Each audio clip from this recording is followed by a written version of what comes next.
Ce que je dis, frères, c'est que la chair et le sang ne peuvent hériter le royaume de Dieu, et que la corruption n'hérite pas l'incorruptibilité. 1 Corinthiens chapitre 15 verset 50. Il nous est dit ici que ce qui est mortel ne peut pas devenir immortel dans son état actuel. Il doit donc y avoir un changement à un moment donné, afin que ce qui est mortel puisse devenir immortel. Cela signifie que le corps que nous avons actuellement ne peut pas devenir immortel tel qu'il est. D'ailleurs, le verset 52 nous le dit clairement. En un instant, en un clin d'œil, à la dernière trompette. La trompette sonnera, et les morts ressusciteront incorruptibles, et nous serons changés. 1 Corinthiens chapitre 15 verset 52.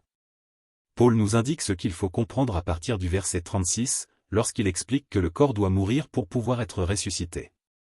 Insensé. Ce que tu sèmes ne reprend point vie, s'il ne meurt. 1 Corinthiens chapitre 15 verset 36. Ce que nous pouvons remarquer, c'est que les vivants pourront eux aussi bénéficier de cette transformation. Paul précise que cela se fera en un instant, en un clin d'œil. Ainsi, ceux qui seront encore vivants au moment de cet événement ne passeront pas par la mort, mais leur corps sera transformé. Le verset 42 poursuit en expliquant la nature de cette résurrection. Ainsi en est-il de la résurrection des morts. Le corps est semé corruptible, il ressuscite incorruptible. 1 Corinthiens chapitre 15 verset 42. La résurrection concerne donc les morts, et le changement concerne également ceux qui seront vivants. Jésus sert de modèle en ce qui concerne la résurrection.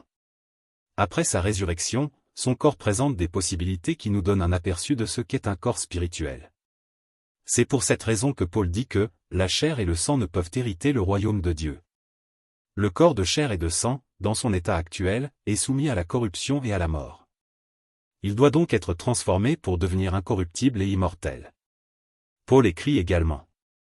Ainsi, dès maintenant, nous ne connaissons personne selon la chair, et si nous avons connu Christ selon la chair, maintenant nous ne le connaissons plus de cette manière. 2 Corinthiens chapitre 5 verset 16.